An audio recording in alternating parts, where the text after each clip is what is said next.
Hello everyone, welcome to my channel. তো আজকে আমি একটা রেসিপি নিয়ে চলে এসেছি, সেটা হচ্ছে ফ্রাইড রাইস আর চিলি চিকেনের কম্বো। তো তোমাদের অনেকেরই হয়তো খুব প্রিয়, আমার তো ভীষণ প্রিয়।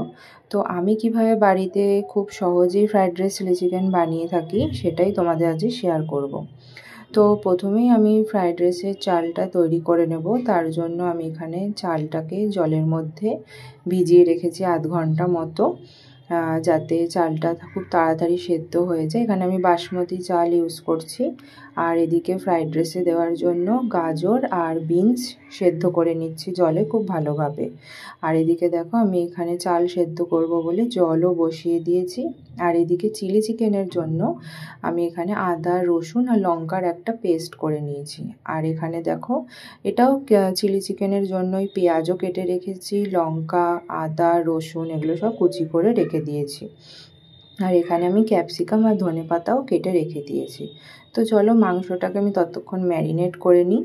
তো তার আগে আমি ফ্রাইড রাইসের চালের জন্য যে জলটা বসিয়েছি তার মধ্যে আমি এখানে গোটা গরম মশলা, এলাচ, দারচিনি আর তেজপাতা দিয়ে দিয়েছি। আর এখানে দারচিনিটাও ভেঙে দিয়ে দিচ্ছি যাতে চালের একটা সুন্দর গন্ধ বেরোয়। তো জলটা ততক্ষণে ফুটবে। আর এর মধ্যে আমি কিছুটা তেল আর পরিমাণ মতো লবণ দিয়ে দেবো, যাতে তেলটা দেওয়ার কারণ হচ্ছে চালটা যাতে ঝরঝরে হয়, আর নুনটা দিই যাতে ভাতের মধ্যে নুনটা পরিমাণ মতো ঢুকে যায়। তো এখানে চলো আমি প্রথমে এবার মাংসটা ম্যারিনেট করে নিই ততক্ষণে। তো এবার এখানে আমি পরিমাণ মতো লবণ দিয়ে দিলাম, আর তারপরে দিয়ে দিলাম গোলমরিচের গুঁড়ো। আর যেটা আগে থেকে পেস্ট করে রেখেছিলাম লঙ্কা, রসুন, আদা যেটা পেস্ট করে রেখেছিলাম সেটা দিয়ে দিলাম। আর দিয়ে দিলাম কিছুটা পরিমাণে ভিনিগার।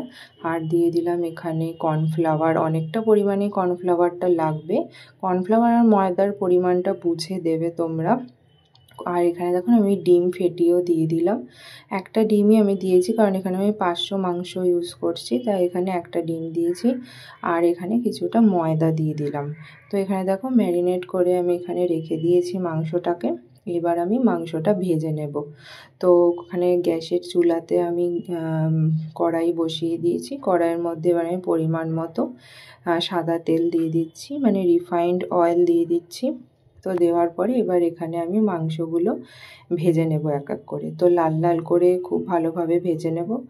মাংসটা এমনিতেই ম্যারিনেট করে রাখাতে নরম হয়ে যায়। এরপর আমি এখানে ভেজে নেওয়ার পরে দেখো এক পিঠ ভাজা হয়ে গেছে। এরপর আমি এটাকে উল্টো পিঠটাও ভালো করে ভেজে নিচ্ছি।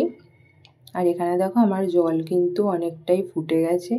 তো এবার আমি চালটা দিয়ে দেবো, যেটা চালটা আগে থেকে আমি ভিজিয়ে রেখেছিলাম সেই চালটা এবার আমি গরম জলে দিয়ে দিলাম।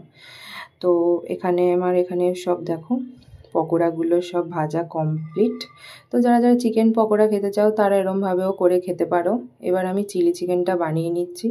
তো কড়াইতে যে তেলে পকোড়া ভেজেছিলাম সেই তেলেই দিয়ে দিলাম রসুন, আদা কুচি আর লঙ্কা কুচি। রসুন, আদা কুচি আর লঙ্কা কুচিটা ভালোভাবে নেড়ে নেড়ে একটুখানি লাল লাল হয়ে গেলে তারপরে এখানে আমি পরিমাণ মতো যেটা আগের থেকে পেঁয়াজ কেটে রেখেছিলাম সেই পেঁয়াজটা দিয়ে দিলাম। তো পেঁয়াজ তোমরা পরিমাণ মতো দেবে, যে যতটা গ্রেভি খাবে সেই অনুযায়ী পেঁয়াজ দিয়ে দেবে। তো পেঁয়াজ দিয়ে এবার আমি ভালো করে সব নাড়তে থাকবো। আর এখানে দেখো যাতে পেঁয়াজটা খুব ভালোভাবে ভাজা হয় আর নরম হয়ে যায় তার জন্য কিছুটা লবণ দিয়ে দিলাম। আর পেঁয়াজ একটু নরম হয়ে এলে আমি এখানে দিয়ে দিলাম পরিমাণ মতো ক্যাপসিকাম।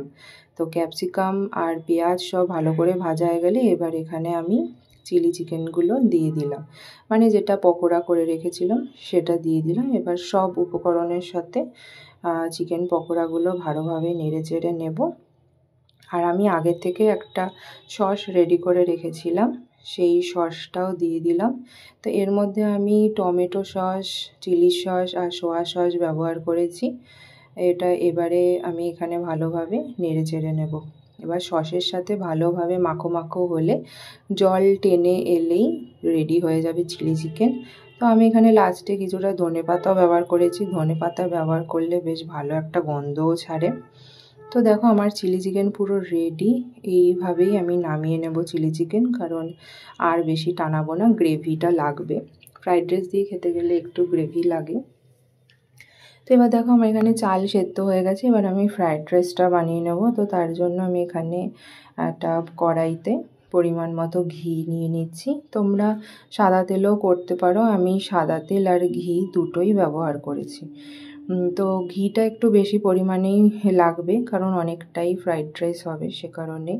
তো এরপর দেখো ঘিটা গলে এসেছে। এরপর আমি এখানে পেঁয়াজ দিয়ে দেবো। তোমরা নিরামিষেও খেতে পারো, শুধু সবজি দিয়েও খেতে পারো, কিন্তু আমার একটু পেঁয়াজ দিয়ে ফ্রাইড রাইসটাই ভালো লাগে বেশি। তো পেঁয়াজ দিয়ে ভালোভাবে এখানে আমি এবার নেড়ে চেড়ে নেব। তো লবণ দিয়েই পেঁয়াজটাকে ভাজবো, যাতে একটু বেশ নরম হয়ে যায় পেঁয়াজগুলো খুব তাড়াতাড়ি। পেঁয়াজগুলো ভালোভাবে ভেজে নেব। তারপরে এখানে আমি দিয়ে দেবো আগের থেকে যেটা গাজর আর বিনস সেদ্ধ করে রেখেছিলাম, সেইগুলো আমি এখানে দিয়ে আবারও পেঁয়াজের সাথে ভালোভাবে ভেজে নেব। এবার দেখো আমার পেঁয়াজগুলো নরম নরম হয়ে এসেছে, ভাজা কমপ্লিট। এবার এখানে আমি সবজিগুলো দিয়ে দিলাম। তোমরা চাইলে শীতকালে যদি করো ফুলকপিও দিতে পারো। আমি এখানে যেহেতু গরমকালে এখন করছি তাই ফুলকপি দিইনি। আবার অনেকে কাজু কিশমিশও দেয়, কিন্তু কাজু কিশমিশ আমার অত প্রিয় নয়, তাই আমি এখানে ব্যবহার করিনি।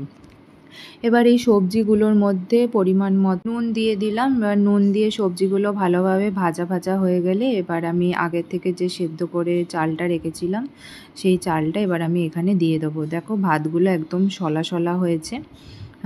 তো ভাতটা সেদ্ধ হয়ে গেছে। এবার আমি এখানে সবজিগুলোও ভাজা কম। এবারে ভাত আর সবজি খুব ভালোভাবে মিলিয়ে মিশিয়ে নেব। আর পরিমাণ মতো ঘি, লবণ আর চিনি তোমরা দিয়ে দিতে পারো।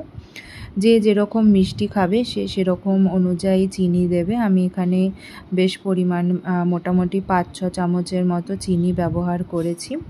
এবার চিনি দেওয়ার পরে চিনিটা গলা অবধি আমি এটাকে চুলায় বসিয়ে রাখবো।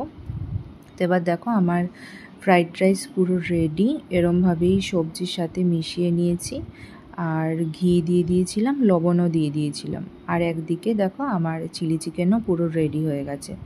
তো তোমরা যারা এই কম্বোটা পছন্দ করো তারা অবশ্যই আমাকে একটা কমেন্ট করো, আর ভিডিওটা ভালো লাগলে একটা লাইক, কমেন্ট অ্যান্ড শেয়ার করে দিয়ে যেও। আর যারা আমার চ্যানেলে নতুন আছো তারা অবশ্যই আমার চ্যানেলটিকে সাবস্ক্রাইব করে দিয়ে পাশে থেকো। তো আজকে এই পর্যন্তই বন্ধুরা, বলো টাটা।